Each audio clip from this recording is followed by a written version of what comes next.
Bonjour et bienvenue. Nous sommes ce matin chez Morning Coworking, rue du Caire, leur site de Sentier. Et nous sommes là pour cette première conférence ReSpace. ReSpace, c'est le résultat de la rencontre entre les expertises croisées de 3 acteurs français de l'aménagement et de l'organisation de l'espace de travail. Ces 3 acteurs partagent des visions et des problématiques communes. Il s'agit de Morning Coworking, Faber Novel et Maisons et Objets. Au moment où la crise du Covid interroge forcément en profondeur les enjeux du bureau, tant d'un point de vue structurel qu'organisationnel, le projet ReSpace propose aux entreprises des réflexions et des solutions innovantes pour définir les évolutions nécessaires de leur fonctionnement au quotidien dans ce que l'on appelle désormais le nouveau normal. Au travers d'un cycle de 5 conférences online, dont la première a donc lieu ce matin et qui auront lieu donc tout le courant de l'été, et aussi à travers l'ouverture d'un lieu, ici même, au 39 rue du Caire, qui sera ouvert à la rentrée, ReSpace propose une approche globale des nouvelles manières de travailler impliquant le design, la culture et la technologie. Et pour cette première ce matin, cette première conférence ReSpace, je suis donc Sophie Distel, responsable éditoriale pour Businessimo, et j'ai le plaisir de recevoir avec moi Vincent Grandjean, qui est Pierre Grandjean, pardon, qui est donc directeur commercial pour Chinarps, Sabrina Distinguin, qui est donc cofondatrice de Way of Work. Bonjour. Bonjour. Et Vincent, dont j'ai oublié Dubois, merci, excusez-moi, Vincent Dubois, qui est donc directeur général associé de l'agence Archimage. Bonjour. Bonjour. Nous sommes là tous ensemble ce matin pour parler des nouvelles façons d'aménager le bureau et de la façon dont le Covid forcément impacte tous les aménagements en cours et de la façon dont les entreprises surtout vont devoir et sont déjà en train d'adapter leur espace pour répondre aux nouveaux enjeux. Pour ce faire, je vous propose peut-être de vous présenter en quelques mots et de m'expliquer quel est votre positionnement par rapport au sujet, en quoi ce sujet vous concerne et comment vous le traitez au quotidien. Donc, Vincent bonjour, Dubois. je suis Vincent Dubois, directeur général associé d'Archimage. Archimage est une agence d'architecture d'intérieur qui ne traite que des enjeux tertiaires, donc qui réfléchit avec les entreprises sur leur organisation, sur la façon qu'elles ont de travailler et sur les espaces qu'elles occupent pour travailler. Donc il est évident que ce sujet nous est tombé dessus comme à chacun et que notre objectif, ça a été de répondre à la quasi-totalité de nos clients à cette question: comment revient-on au bureau ? Comment est-ce qu'on se met en ordre de retour à une dimension collective du travail, puisqu'en fait, ces 10 semaines passées nous ont montré que ça fonctionnait, mais que c'était quand même pas hyper simple. Donc, comment on les ramène, comment on les rassure et comment on accompagne nos clients, chefs d'entreprise et leurs collaborateurs à un retour, sinon à la normale, au moins à un retour à la réinnervation de leur espace de travail et de leur bureau. Donc plutôt des clients déjà installés ou des clients en cours d'installation qui viennent à vous avec des problématiques d'adaptation. Alors, pour les clients déjà installés, entre guillemets, c'est plus simple. Ils ont des bureaux qui sont figés et occupés. Et à eux et à nous de trouver des solutions pour les rendre compatibles avec ce mode Covid. Et en fait, c'est cette compatibilité qui est importante.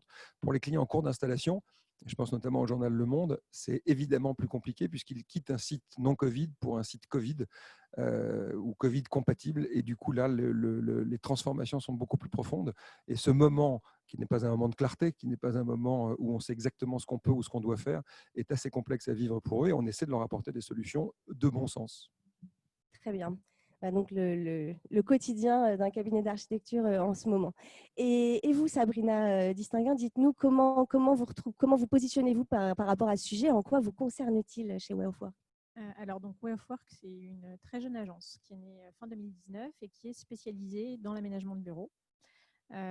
Et donc, nous, on a un credo, c'est celui de créer des espaces de travail qui vont emprunter au code de la maison et de l'hôtellerie pour retrouver au bureau des notions de confort qu'on a eu l'occasion pendant cette période de confinement d'expérimenter chez soi et désormais dont on ne peut plus se passer au bureau. Et donc, notre travail, c'est à la fois d'accompagner des entreprises qui s'installent ou qui réouvrent leurs bureaux. Voilà, et chez Chinarps, alors, qu'est-ce qui se passe en ce moment? Chinarps, c'est donc un fabricant d'origine suédoise qui est implanté en France depuis un peu plus de 30 ans maintenant et qui a développé une position assez stratégique auprès de très grandes entreprises, de très grands comptes. Donc notre quotidien aujourd'hui, c'est de répondre en tant que partenaire par rapport à l'ensemble de nos clients qui veulent à la fois, bien sûr, des solutions pratiques pour l'aménagement des nouveaux locaux ou la mise en conformité de ces locaux, mais également un accompagnement sur la réflexion, puisque les entreprises en général sont assez démunies par rapport à comment réagir, qu'est-ce qu'il faut faire et dans quel axe de temps également on doit se positionner. Donc, notre accompagnement, c'est de les aider à réfléchir sur ces sujets-là et de leur apporter, de leur suggérer les meilleures pratiques que l'on peut avoir vues à droite ou à gauche, et évidemment toujours en respect de leur propre culture. Alors, on le sait, les directions immobilières sont à l'œuvre en ce moment. Tout le monde est en train d'organiser un retour progressif au bureau. Vos clients, où en sont-ils en moyenne? Sont-ils déjà sur le chemin du retour, déjà réinstallés? Alors, il y a pas mal de diversité. Certains sont déjà évidemment revenus au travail. Donc, pour très concrètement, qu'est-ce qui s'est passé? C'est déjà la priorité première, c'était la mise en sécurisation on va dire, de l'accès au bureau avec tous les équipements de protection individuelle, les gels, le gel, les masques, etc. Et puis, la deuxième chose, c'était la mise en place ou l'appréhension de la jauge qui a été installée par le gouvernement qui stipule qu'il faut un rayon d'1 mètre autour de chaque collaborateur pour qu'il soit en sécurité. Et donc, l'appréhension de cette jauge a révélé que pratiquement la capacité d'accueil simultané dans les locaux existants était réduite de moitié. Donc, c'est un coefficient extrêmement dur à respecter, enfin, à appréhender. Et donc, à partir de là, forcément, l'entreprise se dit, si je fais revenir tous les collaborateurs d'un seul coup, ça ne peut pas aller. Donc, on va de plus en plus aller sur une gestion également de la rotation des collaborateurs à l'intérieur des locaux, faire en sorte que ce soit organisé, que ce soit planifié et mettre en place toute cette nouvelle manière de travailler, puisque ça impacte énormément la manière de travailler des collaborateurs, des groupes entre eux, des directions entre elles, etc. Donc, c'est un aspect essentiel. Alors, à très court terme, les entreprises ont cherché à avoir, via des accessoirisations, la sécurisation des postes de travail. Donc, par exemple, matérialiser avec du ruban fixe une position sur 2 sur des benches, matérialiser dans des salles de réunion que cette position-là n'était pas accessible, etc. Et mettre en place des écrans. Il y a une chasse au plexiglas actuellement, à l'acrylique, qui permettrait de redensifier en quelque sorte un petit peu les espaces de travail. Au-delà de cela, une réflexion à plus moyen terme, long terme est nécessaire.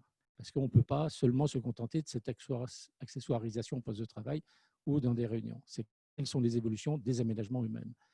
Et quelle est la part également qu'on va réserver au télétravail par rapport à ce qui se faisait jusqu'à présent et ce qui peut se faire dans l'avenir, étant donné la prise de confiance et de conscience à la fois des directions et à la fois des collaborateurs par rapport au bon fonctionnement de l'entreprise. Alors effectivement, on va revenir au fait que ce sujet implique forcément une réflexion en plusieurs temps.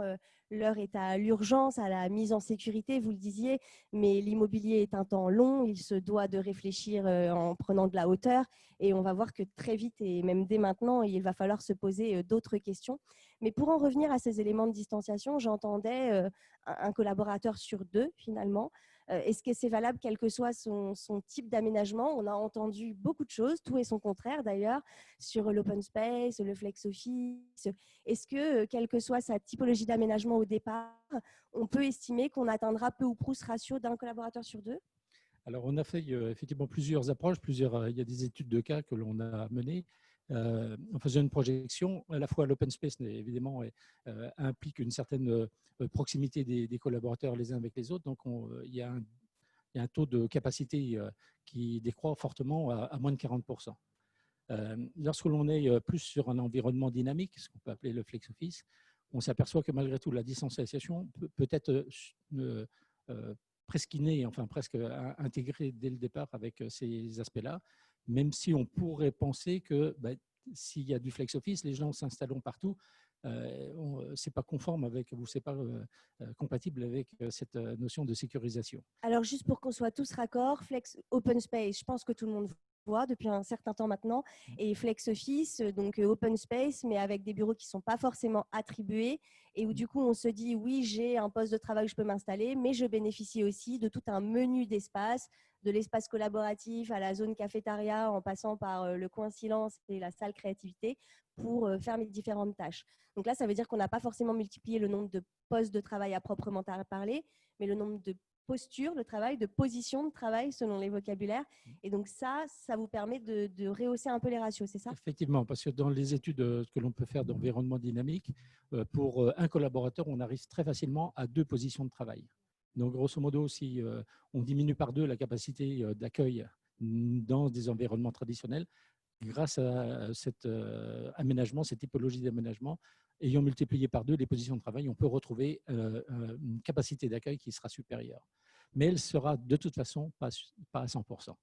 Ce ratio-là, c'est à peu près ce que vous avez en tête aussi ou... Alors, je pense quand même qu'il faut, désormais, on a quelques semaines de réouverture des espaces et d'appropriation des espaces tels qu'on les a aménagés pour rassurer et pour engager les salariés à retourner travailler au bureau. Et de fait, on se rend compte qu'un poste attribué par personne dans des sociétés qui avaient l'habitude d'être en flex office, c'est rassurant, certes, mais c'est un peu une ineptie si on se dit que les gens continuent à télétravailler beaucoup. Donc, en réalité, je pense que le maître mot de cette nouvelle phase qui s'ouvre à nous et dans laquelle il faut qu'on retrouve l'envie de retourner travailler au bureau, c'est celui de la responsabilisation individuelle. Il faut que chacun sache que qu'en s'installant à un poste de travail, pour être parfaitement serein et passer la journée tranquillement, il y a peut-être une simple phase de désinfection et c'est des nouveaux réflexes qu'on prend.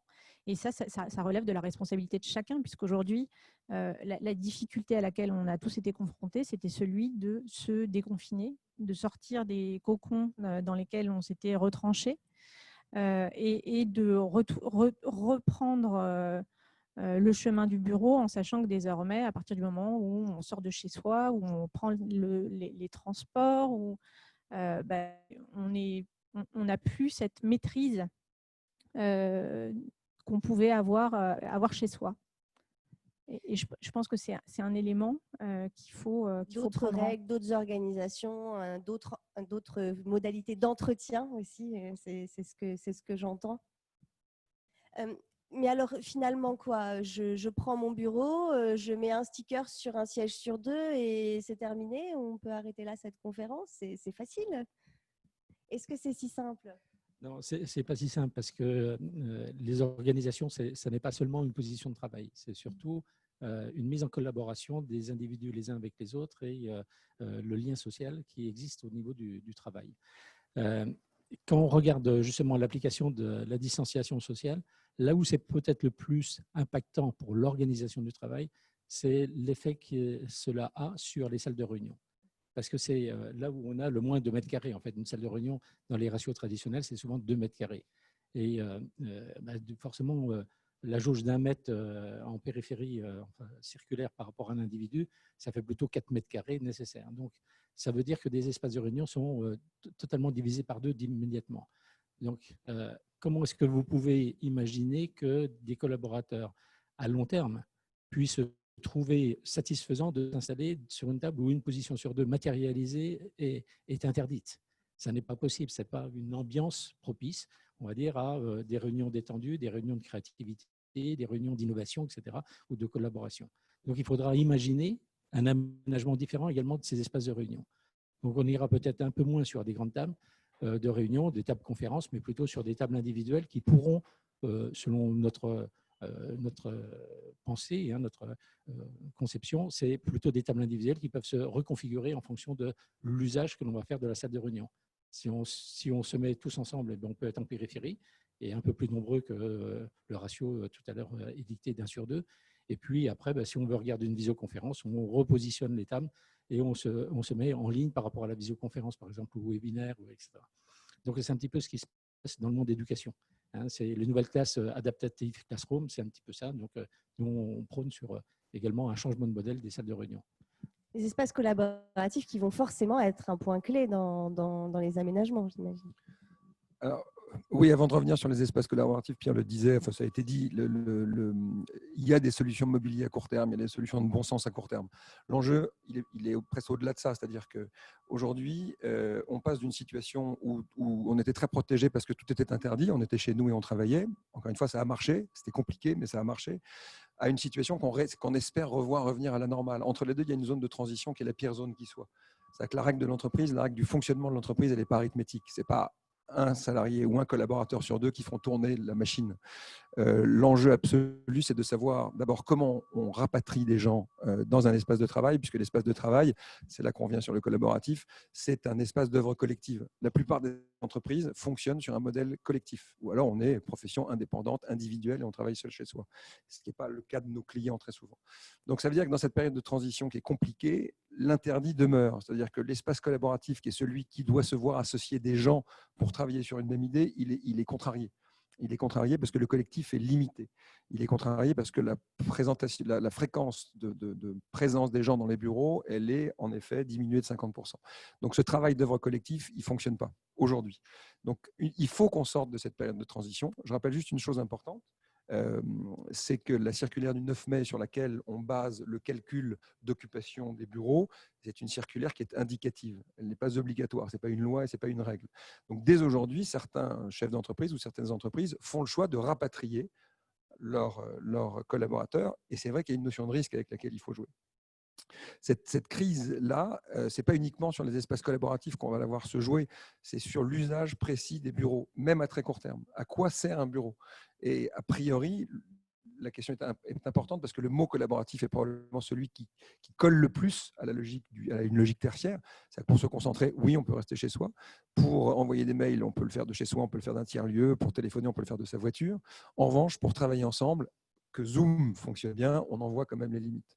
Donc, les espaces collaboratifs ne sont pas menacés. Ils doivent en effet aujourd'hui s'adapter à ce moment de transition. Et je pense qu'évidemment, ils vont continuer à fonctionner, mais comme va très certainement fonctionner l'open space. L'open space, c'est un vieux baby boomer, ça date de 58. Donc, ça veut dire qu'il a changé, il s'est transformé, il a muté et il va continuer. Le flex office, et on voit qu'il y a deux types d'entreprises. Il y a les entreprises qui veulent individualiser le bureau, c'est-à-dire chacun retrouve son espace propre et ses miasmes propres éventuellement. Et puis il y a des entreprises qui veulent continuer de mutualiser en offrant à chacun un clavier, une souris, un micro, et tout ça est dans un casier. Et globalement, les bureaux sont nettoyés 3 ou 4 fois par jour. Donc on est dans une phase de transition extrêmement compliquée à décrypter, et donc c'est compliqué de conseiller nos clients. Ce qu'on peut dire à nos clients juste, c'est adaptons-nous avec le meilleur bon sens à cette phase de transition pour préparer la suivante. Et dans la suivante, il y aura des modifications assez profondes des espaces de travail. Je vous laisse réagir, mais peut-être ensuite, on reviendra sur ce côté transitoire qui implique, j'imagine, une gestion aussi du budget de ce qu'on est en train de faire en termes d'adaptation. Je vous laisse réagir. Je pense que la grande question, c'est quel intérêt on a désormais à aller travailler au bureau puisqu'on a vu qu'on pouvait travailler de chez soi. Et donc, le principal intérêt, c'est pour ça que ça rejoint cette question cruciale de la jauge et du nombre de personnes qui peuvent être accueillies simultanément dans un espace de travail, c'est que ce qu'on vient chercher avant toute chose et retrouver au bureau, c'est les interactions sociales. Donc, il va de soi que c'est cette dimension collaborative qui est la seule raison de réouvrir les bureaux. Et il y a une phrase d'une collaboratrice que j'ai trouvée très juste dans son analyse de la situation et son sentiment au retour au bureau. Elle disait, c'est très bizarre, alors on a l'excitation de la rentrée, mais quand on arrive au bureau, c'est un petit peu comme si on faisait notre rentrée au mois d'août.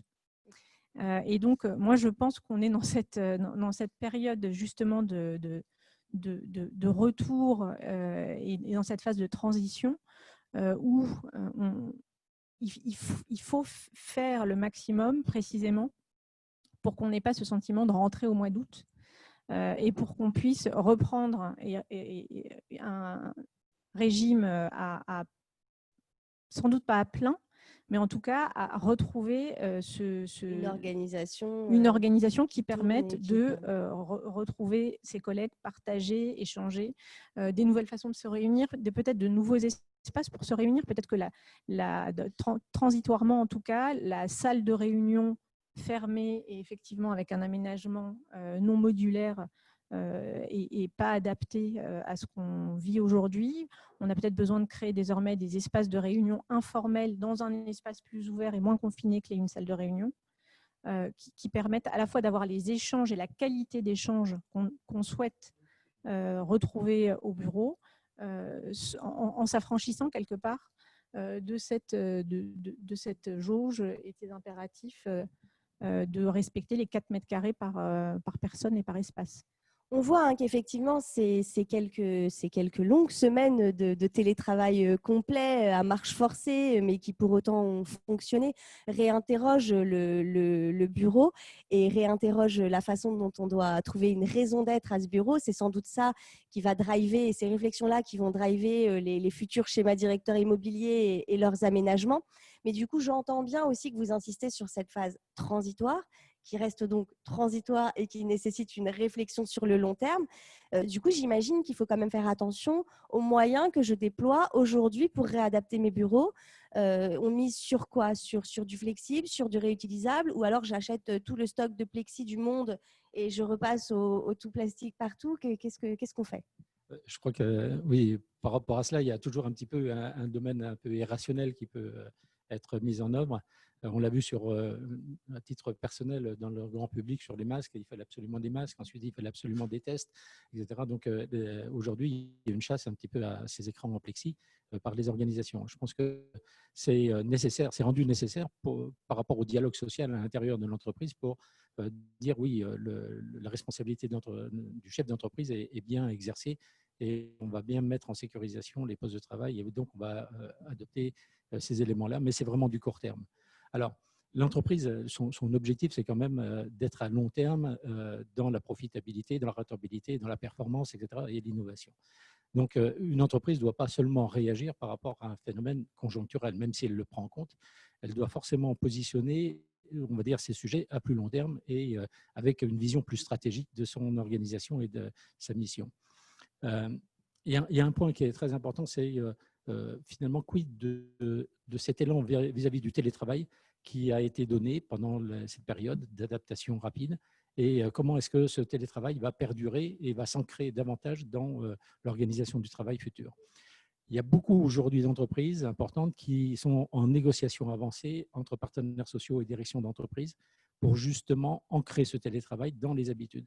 Parce qu'une entreprise doit aussi regarder bien sûr l'adaptation de ses locaux, mais se dire et la prochaine pandémie, et le prochain risque climatique, etc. C'est-à-dire se prémunir, intégrer dans sa gestion des risques une telle planification. Et donc, le télétravail est un élément de réponse. Et forcément, si on va négocier un accord de télétravail à 3 jours par semaine, ce qui est le cas dans plusieurs grandes entreprises actuellement, et même certaines demandaient 4 jours par semaine. Vous imaginez un petit peu l'impact après sur justement comment est-ce que les gens vont se retrouver à l'intérieur de bâtiments sans avoir cette impression d'isolement et même de déshérence. Ce qui a déjà été ressenti par des collaborateurs où le télétravail n'avait pas été intégré au départ de l'aménagement de l'entreprise et où les 2 jours de négociation de télétravail par semaine ont rendu inefficace l'organisation de l'aménagement. Parce que les gens ont besoin de se sentir rapprochés les uns des autres. Et ça, c'est vraiment important. Donc, il faut, dès le départ, que l'entreprise puisse prendre en compte cette vision stratégique. Comment je fais pour intégrer dans la gestion des risques cette partie-là et comment j'intègre le télétravail dans mon quotidien. La raison d'être du bureau, c'est tout de même de soutenir une organisation et de permettre à une entreprise d'avancer. Donc, effectivement, il va falloir réfléchir à ces nouvelles organisations pour savoir ce qu'il faut soutenir demain. En parlant de période d'adaptation, je suis plus habituée à vous avoir dans la salle que de l'autre côté de l'écran et j'ai complètement oublié de vous dire, j'en suis désolée, que vous trouverez toutes les présentations de nos intervenants sur l'onglet questions-réponses. Donc là, on vous parle, on vous dit des choses, mais vous avez aussi des éléments que vous pouvez retrouver et consulter soit maintenant, soit après la conférence. Vous les recevrez également plus tard. Mais donc, dans l'onglet questions-réponses, où vous pouvez nous poser également des questions, tant qu'à faire, mais vous pouvez aussi retrouver les différentes présentations de nos intervenants. Excusez-moi pour cet aparté. Et donc, on comprend bien qu'en attendant du flexible, du modulable, de l'adaptable, On a dit aussi pendant la présentation de cette conférence du non anxiogène, pas de cordon de police sur les sièges. Moi, c'est ce sur quoi je voulais insister, parce que transformer, vous parliez du plexiglas, on se sentait déjà agressé quand on a recommencé à sortir dans la rue. On se sentait agressé par tous ces panneaux publicitaires qui ne racontaient que les gestes barrières, le coronavirus est là, etc. Si on se retrouve au bureau pour avoir du scotch rouge et blanc partout, des panneaux d'interdiction, c'est pas forcément. On a connu plus agréable. C'est ça. Donc, comment est-ce qu'on fait? Je pense qu'il y a dans l'aménagement de bureau, il y a une attention toute particulière à apporter à la signalétique, qui est un élément à part entière de l'aménagement.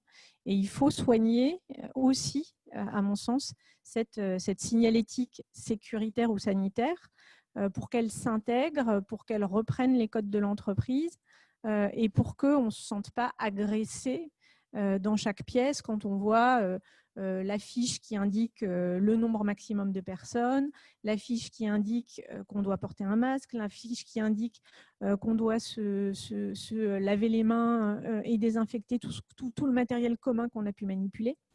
Donc, il y a un nouvel environnement à créer. Donc, du beau, même dans l'urgence. Alors, oui, du beau, bien sûr. Je suis évidemment d'accord avec cette dimension. Il y a suffisamment de pression, de stress dans l'entreprise pour qu'on ne rajoute pas en plus une couche anxiogène sur notre santé au travail. En revanche, ce qui va probablement changer aussi dans notre travail, mais dans notre travail à tous les trois, c'est de considérer que jusqu'à maintenant, on faisait des bureaux pour les utilisateurs. Demain, il faut qu'on intègre dans notre réflexion qu'on fait aussi des bureaux pour les gens qui vont les entretenir.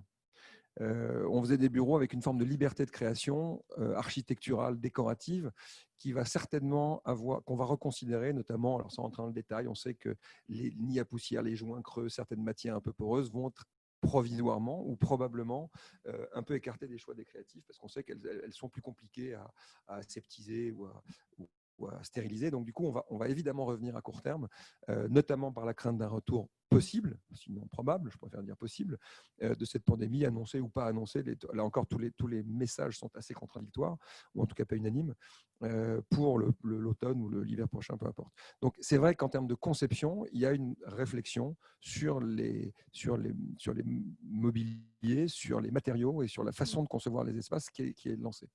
Et intégrer l'exploitation et l'entretien dès la conception, ça ne saurait faire avancer les choses que dans le bon sens.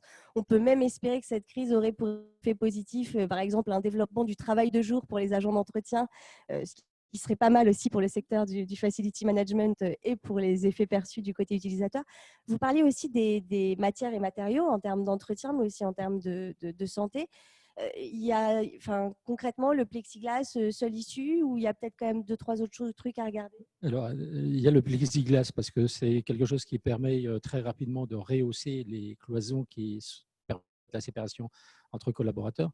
Mais bien évidemment, il y a les cloisons elles-mêmes, il y a le revêtement des cloisons. Donc aujourd'hui, on met en place des simili-cuirs, des cuirs artificiels qui permettent justement cette désinfection et qui plus est une désinfection sans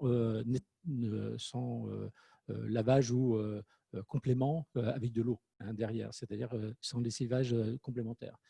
Une seule opération suffirait. On parle également beaucoup du retour du bois, par exemple. Le bois naturel est évidemment beaucoup plus facile à entretenir et beaucoup plus safe, beaucoup plus sécuritaire que des tissus. Même les tissus également peuvent être traités, bien sûr. Mais chaque fois qu'on bascule un paramètre par rapport à un autre, on peut altérer après le bien-être, par exemple la qualité de l'air, etc. Donc, il faut faire très attention. D'autant que le bois a des qualités. Le bois aussi, a vraiment des qualités intrinsèques et ça, c'est à privilégier des coques bois ou des coques polypro également, plutôt que du tissu ou des tissus enduits directement plutôt que des tissus traditionnels. Ça va faire mal à la tendance comme à la maison, ça c'est ça. C'est-à-dire que tout ce je parlais de confort tout à l'heure, d'environnement chaleureux. Là, on a été contraint de supprimer les sièges en textile et tout ce qui rapporte ce côté domestique au bureau. Et vous pensez déjà à des solutions pour remplacer si la question de la densité reste problématique pendant, par exemple, une année? Là, on a essentiellement supprimé on devait supprimer des assises. Alors, on a privilégié celles qui étaient en textile mais on peut. Autant c'est compliqué de désinfecter un fauteuil comme celui-là, autant c'est pas non plus impossible que d'avoir des coussins déhoussables et de nettoyer des housses de coussins. Donc, on va trouver des astuces pour réussir à allier la sécurité, le confort et le plaisir. Vous parliez tout à l'heure, je pense qu'il y a un sujet quand même qui c'est vrai, est un petit peu désolant dans cette phase, c'est on produit beaucoup plus de déchets désormais au bureau. On parle évidemment des masques, dans certains environnements, des surchaussures, mais il y a aussi la question de la vaisselle. Dans plein d'entreprises, on avait fait le choix de l'abandon du plastique, du carton pour revenir au verre. Et par définition, la vaisselle en verre, quand on la met au lave-vaisselle, il faut vider le lave-vaisselle, donc manipuler. Donc, il y a ce malheureux retour à une production de déchets plus importante. Et on dit non. Donc, il va falloir trouver des solutions. Il ne faudrait pas que la crise en cours nous fasse oublier et la suivante est en cours aussi, à savoir le climat et le reste. Non, mais je suis d'accord. Je pense qu'effectivement, la Covid n'est pas éco-friendly. C'est une évidence. Encore une fois, je pense qu'il ne va pour autant pas stopper les tendances de fond que sont la volonté de rendre des bureaux plus vertueux et la volonté d'avoir des bureaux plus agréables. Donc, moi, je crois beaucoup pour l'inventivité des éditeurs de tissus. Je crois beaucoup pour l'inventivité des gens qui travaillent sur des matériaux. Et je pense que ce qui n'existera plus à court terme sur des revêtements existera sur de l'éclairage, existera en effet sur de la signalétique, parce que c'est quand même le langage le plus facilement adaptable entre guillemets à cette crise dans nos bureaux. Donc on va déporter, mais ces tendances-là, elles vont perdurer, parce que j'espère, je sais qu'on ne reviendra pas en arrière sur ces sujets-là. Alors, nous travaillons actuellement chez Businessimo sur ce sujet forcément, et on a regardé ce qui se passait du côté du marché de l'immobilier avant de s'intéresser avec In Interiors à ce qui se passe du côté de l'aménagement. Et du côté de l'immobilier, on nous a présenté la crise comme finalement principalement un accélérateur d'obsolescence, c'est-à-dire le fait de se dire bah non, c'est pas forcément une nouvelle donne, ça va pas tout casser ou changer le modèle. En revanche, ce qui était valable hier va l'être encore plus demain. Et j'ai l'impression que dans l'aménagement, finalement, ce que vous me dites revient aussi un petit peu à cette tendance, à savoir que tout ce qui était initié hier, tant du côté du confort que de la flexibilité, du besoin de soutenir une organisation, du besoin de collectif, finalement, tout ça pourrait être accéléré par la crise en cours. Alors, je pense que cette crise en cours est un accélérateur. Je ne sais pas si c'est un accélérateur d'obsolescence ou si c'est un accélérateur de transformation. Ce qui est absolument évident, c'est que les recours ou les outils auxquels on a recours préexistaient. Le télétravail préexistait. La flexibilité, elle existait. La réflexion sur la décoration, entre guillemets, ou sur l'agrément des espaces de travail, elle existait.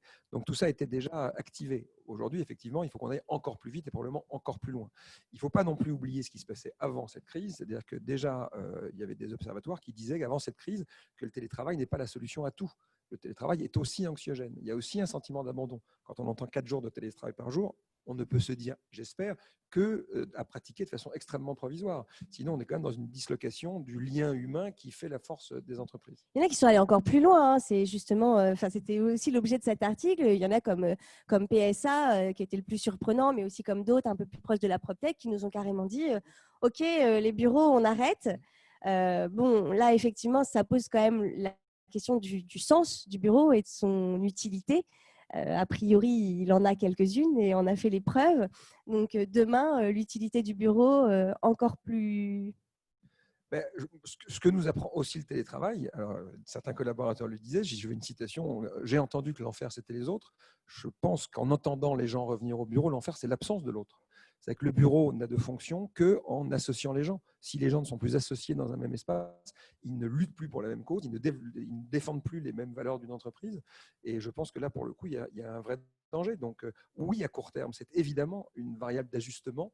Et le titre de garantie de la santé de nos collaborateurs ou des collaborateurs, il est juste, et le télétravail doit y être associé, je pense, dans une manière provisoire.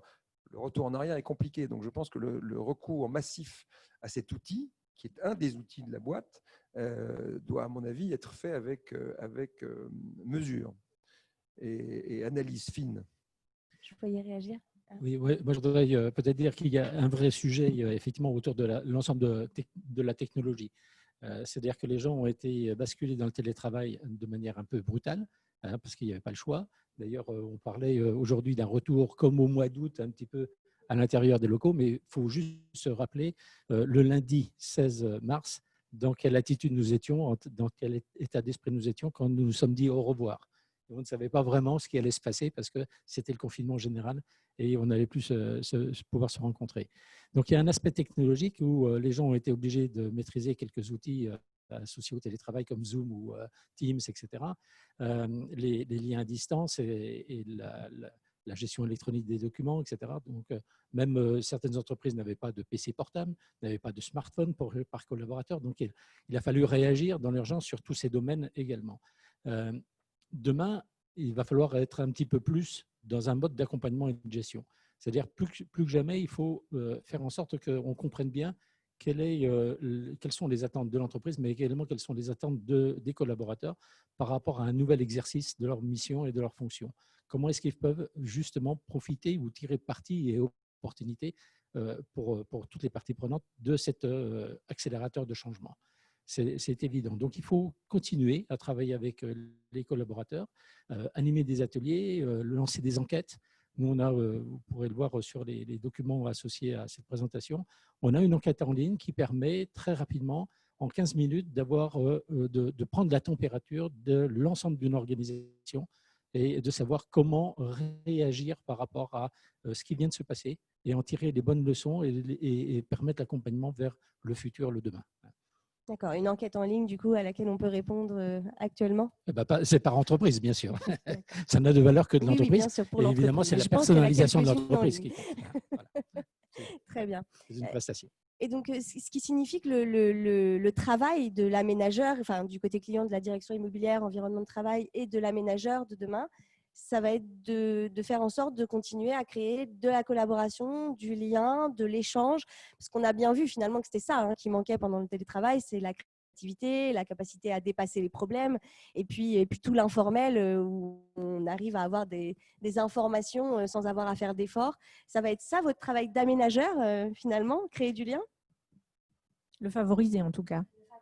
Le favoriser et je pense qu'effectivement ça oblige à la fois les entreprises et les aménageurs à faire en sorte que le cadre de travail qu'on offre au bureau, la diversité des espaces qu'on offre au bureau soit meilleur que le petit bureau qu'on a réussi à se bricoler chez soi. Je pense aussi qu'il ne faut pas oublier qu'on n'est pas tous égaux dans notre faculté à télétravailler. Il y a des gens qui se sont retrouvés confinés, qui ont dû télétravailler dans des espaces extrêmement petits, qui ont été confinés avec leurs enfants. Sans extérieur, sans école. Exactement. Donc, certains ont eu la chance d'être confinés avec des grands jardins, à la campagne, avec de l'espace, etc. On n'a pas tous vécu la même expérience. Et ancrer le télétravail dans la durée, c'est évidemment très différent de cette expérience de télétravail dans l'urgence et de télétravail forcé qu'on a tous vécu simultanément. Donc, il y a une dimension tout de même qu'il faut garder en tête. Vous parliez des outils. Les outils sont importants chez soi, mais il faut qu'on intègre les outils dans les espaces de travail et dans les espaces de réunion, parce que désormais, on sait que quand une réunion se tient au bureau, il y a potentiellement une partie des participants qui ne sont pas autour de la table ou des tables. Et donc, cette dimension technologique et d'outils mis à disposition pour favoriser la communication en présentiel et en distanciel, c'est un impératif qu'on a désormais pour chacun des moments collaboratifs qui peuvent se présenter dans une journée de travail. Donc, autant on nous disait hier l'importance de cette digital workplace à laquelle on devait avoir accès partout, autant là, on se rend compte que cette digital workplace, elle doit être même intégrée dans le workplace physique de façon à pouvoir mixer les formes de présence. C'est ça ? Je pense qu'elle doit l'être. Après, il y a des expressions qu'on invente à peu près tous les trimestres, comme le figital, comme un certain nombre de choses qui vont un peu tout mélanger, ce qui est assez juste. Je pense que le bureau, de toute façon, d'abord, il doit intégrer toutes les technologies qui permettent enfin, tous les moyens d'échange et de communication. Donc ça, c'en est un. On n'aurait pas pu imaginer que ce qui s'est passé technologiquement. Ça a fonctionné, encore une fois. C'est vrai que c'était assez bluffant. Pour autant, oui, le bureau, pour répondre à votre question, le bureau, est-ce que c'est continuer à faire du lien? Bien sûr. C'est sa mission première. Le bureau a révélé que le digital, entre guillemets, exclut toute spontanéité dans l'échange. C'est-à-dire que c'est formidable parce que c'est ponctuel. Je pense que toutes les réunions ont commencé à l'heure. C'est formidable. Et en même temps, on est passé à côté de tout ce qui ne se passe pas en réunion. Je rappelle quand même que 75% des décisions d'une entreprise sont prises hors de la salle de réunion, donc hors d'un contexte Zoom reconfiguré. Et que du coup, cette spontanéité-là, il faut que nous, on s'attache, pas à la garder exclusivement au présentiel ou en contact, mais que les médias fassent ou complètent le travail que la présence doit assurer. Mais je pense qu'en effet, la recherche que nous on fait, c'est d'homogénéiser les moyens de présence dans un bureau où circule l'information et la spontanéité, avec des outils digitaux qui permettront probablement à des gens de se délocaliser, mais même de se délocaliser dans le cadre de leur espace de travail. À défaut de pouvoir injecter le pouvoir du couloir et de la machine à café dans le digital, il va falloir trouver un juste milieu. Oui, je voulais rajouter également un nouvel outil qui apparaît de plus en plus, c'est la capacité de management et de gestion des espaces de travail. Ce sont des logiciels qui permettent de réserver à distance à travers une application sur smartphone. Oui, aujourd'hui, j'ai besoin de venir au bureau et j'ai besoin d'un poste de travail de conditions de travail qui correspondent à cet espace ou cet espace. Et donc, je vais le réserver. Et je ne pourrai accéder aux locaux de l'entreprise qu'à condition d'avoir cette réservation faite. C'est-à-dire, je ne peux pas venir par hasard, simplement parce que mon emploi du temps fait qu'aujourd'hui, je passe au bureau, demain, j'y passerai, etc. Donc, il va falloir gérer et cela permet évidemment de respecter également cette notion de jauge potentielle si elle doit continuer et perdurer dans l'avenir.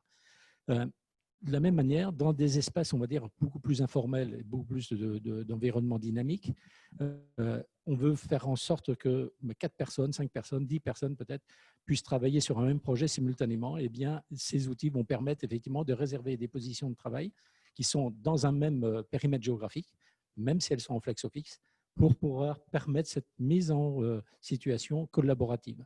Donc, ça va au-delà, évidemment, de simplement je viens et je déclare que je viens. Mais je peux réserver également des choses en groupe, collectivement, pour assurer une certaine tâche à un moment précis de mon emploi du temps. Et évidemment, après, les gestionnaires récupèrent toutes les reportings, les statistiques sur les taux d'occupation, les pics d'occupation, etc. Et ça permet éventuellement de gérer aussi des espaces dits de collectifs, comme la restauration ou les points de café. Et là encore, on voit bien que ce sont des outils qui existaient déjà, mais qu'effectivement, il va falloir s'approprier dans le cadre d'une réflexion globale et organisationnelle sur le travail, le sens du travail, l'organisation à mettre à disposition. Oui, et je pense encore une fois, cette période de transition, on va en sortir. À un moment, il y a, alors est-ce que c'est un vaccin, est-ce que c'est une disparition, on peut y croire, de cette pandémie. Ce qui est en revanche très clair, c'est que je pense que ce qu'on dit nous, tous, c'est qu'il faut que les bureaux de demain soient capables de passer en mode Covid en une nuit. On l'a fait de façon très contrainte et encore une fois, ça a plutôt fonctionné. Il faut que demain, on puisse le faire de façon très spontanée, là encore, parce que là, pour le coup, on doit garantir aux collaborateurs de nos clients de pouvoir éviter de recréer des foyers. Et avec comme ligne de mire de ne pas perdre les échanges qui sont ce qu'on perd le plus vite dans ce genre de situation, le contact. Très bien. Merci beaucoup pour tous ces éclairages. Vous vouliez préciser quelque chose? Non, pardon. Non, pas du tout. Enfin, vous avez plusieurs fois utilisé le terme de spontanéité. Je pense que ce qui n'existe pas en télétravail ou moins, c'est la sérendipité qu'on trouve. Qui a été cher à nos aménageurs il y a de ça 2-3 ans, qui avait effectivement beaucoup parlé de ce mot, mais aussi beaucoup mis de choses en place avec les couloirs, avec les escaliers qui étaient revenus en premier jour, avec... Et donc, je pense que c'est ce qu'il faut viser. Alors, ce que j'entends finalement, c'est que aussi bien du côté des matériaux que de la flexibilité, que de l'ambiance générale, que de l'effet escompté, les organisations et les transformations en cours finalement se poursuivre et vont sans doute s'accélérer. en gardant bien à l'esprit que le bureau a un rôle au service de l'entreprise. Je vous remercie pour toutes ces informations sur le sujet. On va passer dans quelques secondes aux questions que vous avez pu nous envoyer sur le fil. Avant, je voulais juste vous donner 2 petites informations. La première, c'est que je vous invite à rejoindre dès maintenant la page LinkedIn de Respace, qui est donc le collectif dont je vous parlais au départ et qui va vous permettre de phosphorer sur ce sujet entre pairs et avec toutes les personnes concernées pour imaginer les solutions de demain. Et la deuxième, c'est que bien sûr, les acteurs de Respace vous attendront pour d'autres conférences très prochainement. La prochaine a lieu le 10 juin. Non, c'est aujourd'hui le 10 juin, pardon. La prochaine a lieu le 18 juin sur l'immobilier comme variable d'ajustement vers un bureau as a service. On a effleuré un petit peu le sujet aujourd'hui et il sera très intéressant de le poursuivre. Je vous laisse découvrir la liste des prochaines conférences sur la page LinkedIn notamment. Et en attendant, je viens de recevoir une petite question que je découvre avec vous. Avez-vous un exemple concret de bureau que vous avez réaménagé post-Covid et comment ? Alors là, je vous écoute. Ouais, moi, je veux bien vous parler du cas de Faber Novel qui a ouvert son siège le 1er avril 2019 et qui l'a réouvert. C'était presque une réouverture un petit peu plus d'un an après. Et donc, effectivement, il y a cette problématique de capacitaire, c'est-à-dire que le siège de Faber Novel qui fait 5500 mètres carrés, il est passé de la possibilité d'accueillir un peu plus de 420 postes à une situation où, post-Covid, c'est 185 postes de travail maximum. Vous nous redites les 2 chiffres de 420 à 185. Oui. Voilà, donc ça donne quand même… Et là, clairement, ils ne se disent pas « je vais louer le bâtiment d'à côté pour placer le reste ». Il faut trouver d'autres solutions, j'imagine. On a beaucoup parlé du télétravail, donc quelque part, les choses peuvent se faire de manière équilibrée et naturelle, parce que je pense que c'est ça, ce qu'on redoute, c'est qu'on soit contraint de s'organiser, de déclarer très à l'avance les jours où on vient. La vie des projets au quotidien, c'est aussi des urgences, c'est aussi des impératifs de dernière minute, des opportunités. Et moi, je suis convaincue qu'on arrivera à créer un espace de travail rassurant et qui laisse la place à cette spontanéité, à ces opportunités du quotidien. Est-ce qu'on a quelques informations et photos à découvrir dans les présentations peut-être qui ont été fournies au début de la conférence ? Oui. Donc effectivement, concrètement, ce que ça veut dire, et on en parlait tout à l'heure, je pense qu'à peu de frais, on peut réouvrir des bureaux en achetant du scotch et en symbolisant, en tout cas transitoirement. C'est pas non plus une montagne que de passer du bureau d'avant au bureau d'après.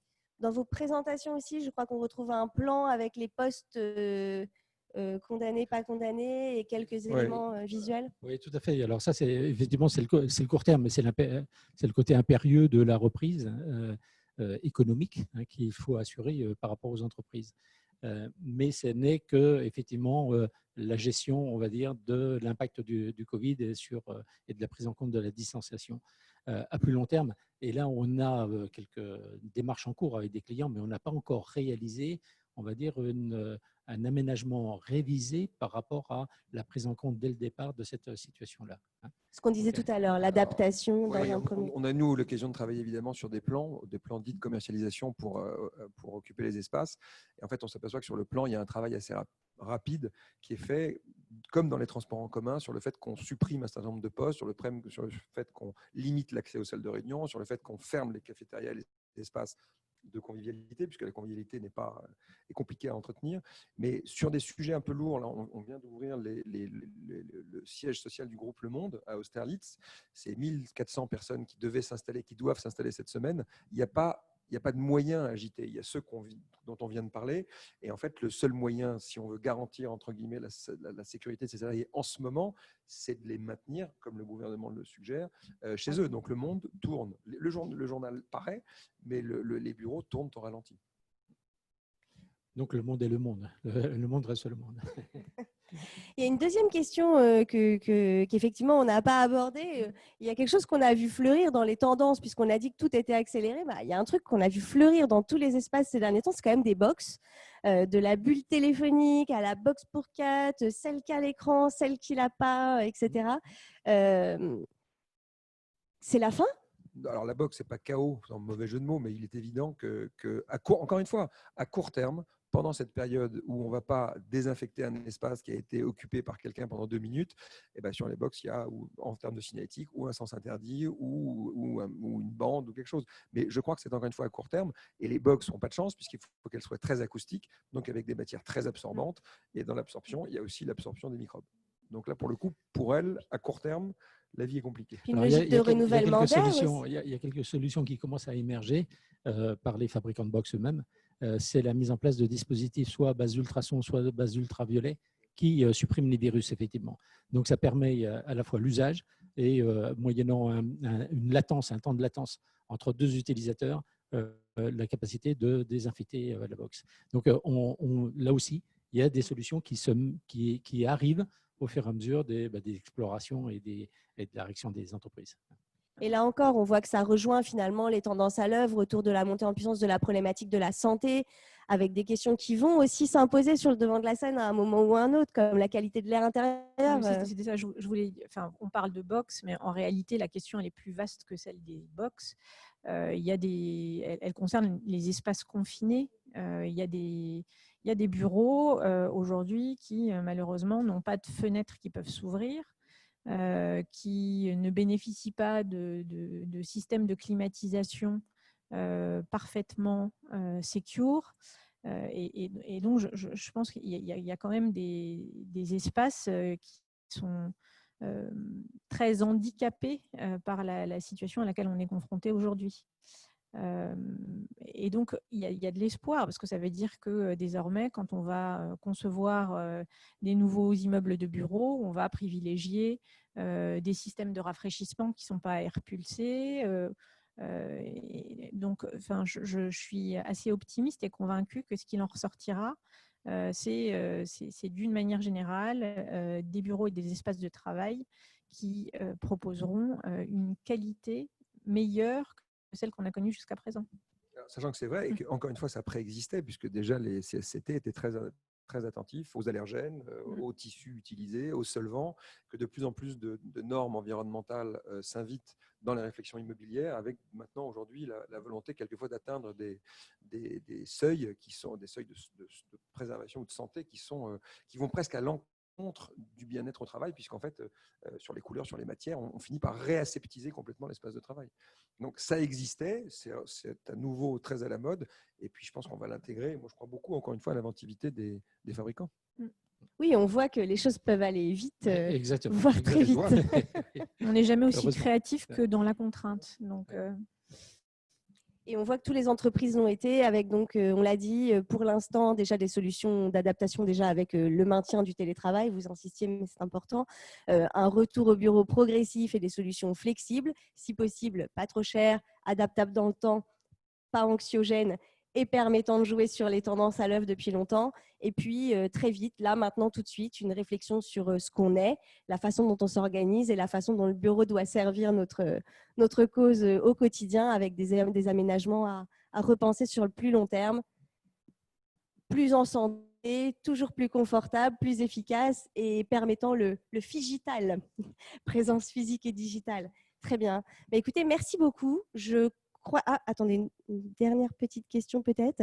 Quel avenir pour les espaces de réunion extérieurs ? C'est vrai qu'on n'a pas parlé de l'extérieur. Ça, c'est une tendance aussi. On va peut-être finir là-dessus parce qu'en plus, c'est parfait avant de retrouver l'extérieur, justement. Ça aussi, c'était une tendance lourde. On avait envie de travailler dehors. Je crois que là, dehors, c'est clairement l'endroit où on veut être. D'ailleurs, dans une Interiors, dans notre prochain numéro, on a transformé la rubrique Place to be en dehors parce qu'on n'a pas envie d'être dans un salon, on n'a pas envie d'être dans un événement, on a juste envie d'être à l'extérieur. Les terrasses, toits terrasses, etc. étaient déjà en plein boom. Demain, encore plus, on y travaille. Est-ce que c'est déjà à l'œuvre ? Est-ce que c'est déjà des espaces investis ? Alors, je ne sais pas si la question était typiquement sur l'extérieur ou sur les espaces de coworking. C'est vrai aussi, tel que d'ailleurs, nous on est sommes dans un ici. espace. Oui, c'est-à-dire que moi, je le voyais plus sur une question de tiers-lieux, finalement. Quel avenir pour les Une tiers-lieux et question comment de est-ce que réponse. l'entreprise va s'organiser par rapport à cela? Moi, je pense, enfin, je ne vais pas m'avancer trop sur l'immobilier, mais je pense que l'immobilier a quand même une grosse réflexion pour l'avenir. C'est-à-dire, est-ce qu'une entreprise va maintenir l'organisation telle qu'elle elle le faisait jusqu'à présent, c'est-à-dire un siège social hypertrophié par rapport à justement sa zone de chalandise, on va dire, à l'intérieur d'un bassin d'emploi. Ça, je pense que ces versions très, très centralisées de sièges sociaux vont un petit peu se laisser la main à plutôt une dispersion de centres qui ne seront pas du coworking, mais du corpo-working, c'est-à-dire où l'entreprise aura encore la maîtrise de la mise en sécurité de ses collaborateurs, mais en évitant effectivement les transports trop longs, etc. Et finalement se mettre en péril par rapport à un prochain risque avéré, tel qu'un Covid ou climatique. Donc, elle va chercher plus à finalement s'étendre et se répartir plutôt qu'à se concentrer. Donc, moi, je pense qu'il y a un avenir par rapport à ces centres-là, alors coworking et corporate working particulièrement.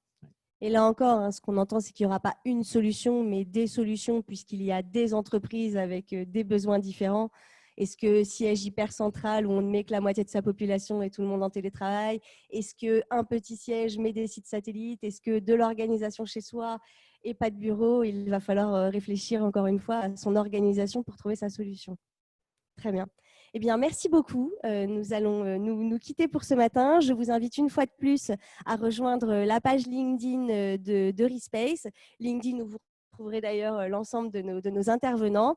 Les présentations sont en pièces jointes. Je pense que vous recevrez aussi un petit mail de la part des organisateurs pour récupérer, récapituler les documents à votre disposition, etc.